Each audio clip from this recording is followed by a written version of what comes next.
மத்தேயு எழுதின சுவிசேஷம் 5ஆம் அதிகாரம் 13வது வசனத்தில் ஆண்டவர் ஒரு உப்பை வைத்து ஒரு உபதேசத்தை சொல்லுகிறதை நாம் பார்க்க முடிகிறது.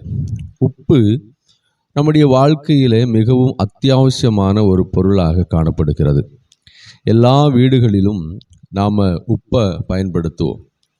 உதாரணமாக ஒரு மனிதனை திட்டும்போது, நீ உப்பு போட்டு சாப்பிட்றியா அப்படின்னு கேட்போம். சூடு சொரணை இல்லையா அப்படிங்கிறதுக்கு நாம் என்ன பண்ணுவோம் அப்படின்னா அந்த வார்த்தைகளை பயன்படுத்துவோம். உப்பு பல இடங்களிலே நமக்கு உபயோகம் உள்ளதாக காணப்படுகிறது. உப்பு ஒரு நல்ல மருந்தும் கூட. உப்பு தான் சுவையை கொண்டு வரக்கூடிய ஒரு பொருள். நாம் குழம்பு வைக்கும்போது உப்பு தேவைப்படுகிறது.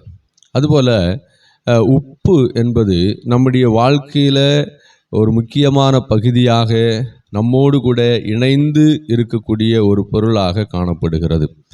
ஆண்டவர் இந்த உப்பை வைத்து ஒரு உவமையை நமக்கு கற்றுத்தரும்படியாக, ஒரு உபதேசத்தை கற்றுத்தரும்படியாக விரும்புகிறார். மத்தேயு எழுதின சுவிசேஷம் 5ஆம் அதிகாரம் 13வது வசனத்திலும், லூக்கா எழுதின சுவிசேஷம் 14ஆம் அதிகாரம் 34-35 வசனத்திலும், மார்க்கு எழுதின புஸ்தகம் 9ஆம் அதிகாரம் 50வது வசனத்திலிருந்து நாம் உப்பை குறித்து கற்றுக்கொள்ளப் போகிறோம். இந்த இடங்களிலெல்லாம் உப்பை குறித்து எழுதப்பட்டிருக்கிறது. நாம் மத்தேயு எழுதின சுவிசேஷம் 5ஆம் அதிகாரம் 13வது வசனத்தை வாசிக்கலாம். நீங்கள் பூமிக்கு உப்பா இருக்கிறீர்கள். உப்பானது சாரமற்று போனால் எதினால் சாரமாக்கப்படும்?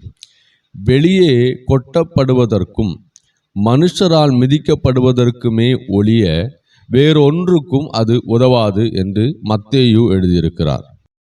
லூக்கா என்ன சொல்லுகிறார்? உப்பு நல்லதுதான். உப்பு சாரமற்று போனால் எதினால் சாரமாக்கப்படும்? அது நிலத்துக்காகிலும் எருவுக்காகிலும் உதவாது. அதை வெளியே கொட்டி போடுவார்கள். கேட்கிறதுக்கு காதுள்ளவன் கேட்க கடவான் என்றார். மார்க்கு சொல்லுகிறார் 9ஆம் அதிகாரம் 50வது வசனத்தில், உப்பு நல்லதுதான். உப்பு சாரமற்று போனால் அதற்கு எதினாலே சாரம் உண்டாக்குவீர்கள்? உங்களுக்குள்ளே உப்புடையவர்களாயிருங்கள், ஒருவரோடொருவர் சமாதானம் உள்ளவர்களாயும் இருங்கள் என்றார். 3 பேரும் சொன்ன கருத்துக்கள் ஒரே பொருள்தான். ஆனால் சில சின்ன சின்ன மாற்றங்களை நாம் அந்த வசனங்களிலே பார்க்க முடியும். ஏன் அப்படின்னா, உப்பை குறித்து ஆண்டவர் சொல்லும்போது ஒரு சில காரியங்களை அவர் சொல்லியிருப்பார். இந்த 3 பேரும் உப்பை பற்றி கேட்டாங்க. அதில் எல்லாமே ஒரே மாதிரி அவர்கள் எடுத்துக்கொள்ளலை. இல்லைனா அவங்க மைண்டில் எல்லா வார்த்தைகளும் பதியலை. மார்க்குக்கு ஒரு விதமாக அது பதிஞ்சிருக்குது, லூக்காவுக்கு ஒரு விதமாக பதிஞ்சிருக்குது, இங்கே மத்தேயுக்கு ஒரு விதமாக இருதயத்தில் பதிஞ்சிருக்குது. அப்போ அவங்களுடைய இருதயத்தில் நிலை நின்ற அந்த வார்த்தையை அவங்க எழுதி வச்சிருக்கிறாங்க. இது 3ம் ஒரே கருத்து உடையது தான். ஆனால் பாருங்கள், அதில் சின்ன சின்ன மாற்றங்கள் மாத்திரம் கொடுக்கப்பட்டிருக்கிறது. இந்த உப்பு நல்லது தான் என்கிற வார்த்தையை லூக்காவும் பயன்படுத்துகிறாரு, மார்க்கும் பயன்படுத்துகிறாரு. ஆனால் மத்தேயு அந்த வார்த்தையை பயன்படுத்தலை. மத்தேயு அது எப்படி தொடங்குறாரு? நீங்கள் பூமிக்கு உப்பாக இருக்கிறீர்கள் என்று சொல்லப்பட்டிருக்கிறது. அப்போ 3 ஒன்று தான், இதில் எந்த ஒரு மாற்றமும் இல்லை. 3ம் ஒரே காரியத்தை தான் சொல்லுகிறது. அதனால் நீங்கள் அதை குழப்ப வேண்டாம். நான் எதுக்கு சொல்கிறேன் அப்படின்னா, 3லும் முக்கியமான காரியங்கள் எழுதப்பட்டிருக்கிறது. முதலாவது நாம் மார்க் எழுதின சுவிசேஷத்தில் பார்க்கலாம். உப்பு நல்லது தான். உப்பு சாரமற்று போனால் அதற்கு எதினாலே சாரம் உண்டாக்குவீர்கள்? அதாவது உப்பு நல்லது. உப்புடைய அந்த சுவை, அந்த தன்மை சாரமற்று போனால் அப்படின்னா அது இல்லாமல் போனால், உதாரணமாக நம்ம வீட்டில் ஜீனி இருக்குது இல்லைங்களா? அந்த ஜீனியில் அதாவது சுகர், இனிப்பு இருக்கிறது இல்லைங்களா? அந்த இனிப்பு தான் நாம் தண்ணியில் போடும்போது, நாம் டீயில் போடும்போது சுவையை, அதாவது அந்த மதுரத்தை கொண்டு வருகிறது.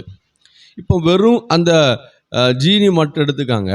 அந்த ஜீனியை போட்டோம், எவ்வளோதான் கரைச்சாலும் தண்ணி மாதிரியே இருக்குது, இல்லைன்னா பால் மாதிரியே இருக்குது, மதுரம் காட்டலை அப்படின்னா எந்த ஒரு பிரதிபலனும் இல்லை இல்லையா, அது நோ யூஸ், அதை வச்சு ஒன்றும் பண்ண முடியாது. அதுபோல தான் இந்த உப்பு. இந்த உப்பை நீங்கள் தண்ணியில் போட்டு கலக்கும்போது, இல்லைன்னா நீங்கள் குழம்புல போடும்போது அது சுவையை தரல அப்படின்னா, அதாவது உப்புடைய தன்மையை தரல அப்படின்னா அது விருதுவாய் போய்விடும், அது வேஸ்ட்டு அப்படின்னு தான் மார்க் சொல்றார். உப்பு நல்லது தான், ஆனால் உப்பு சாரமற்று போனால் அதற்கு எதனாலே சாரம் உண்டாக்குவீர்கள்? அதாவது அது சாரம், அதாவது அந்த அந்த அந்த தன்மை போயிட்டு அப்படின்னா, அதோடைய தன்மைகள் போயிட்டு அப்படின்னா அதில் எப்படி நீங்கள் சாரம் உண்டாக்க முடியும் அப்படின்னு அவர் சொல்கிறாரு. லூக்கா என்ன சொல்கிறார் பாருங்க, உப்பு நல்லது தான், உப்பு சாரமற்று போனால் எதனாலே சாரமாக்கப்படும், அதில் சாரம் உண்டாக்குவீர்கள், இதில் சாரமாக்கப்படும். அதாவது இந்த வார்த்தையுடைய பொருள் என்ன அப்படின்னா, அதை எப்படி சாரமாக்க முடியும்? அந்த உப்பு, அதாவது அதில் உப்புத்தன்மை இல்லை அப்படின்னா அதை கொண்டு போட்டு அந்த தன்மையை நாம் எப்படி உருவாக்க முடியும்? முடியாது அப்படின்னு சொல்கிறாரு. அதை வச்சு ஒன்றும் பண்ண முடியாது. அது நிலத்துக்காயிலும் எருதுவுக்காயிலும் உதவாது. அது வெளியே கொட்டி போடுவார்கள். அது ஒன்றுக்கும் உதவாத ஒரு பொருளாக மாறுகிறது. அது கடைசியாக லூக்கா எப்படி முடிக்கிறார் பாருங்களேன், காது உள்ளவன் கேட்க கடவான். நான் சொன்ன இந்த சத்தியத்தை காது உள்ளவன் கேட்க கடவான்.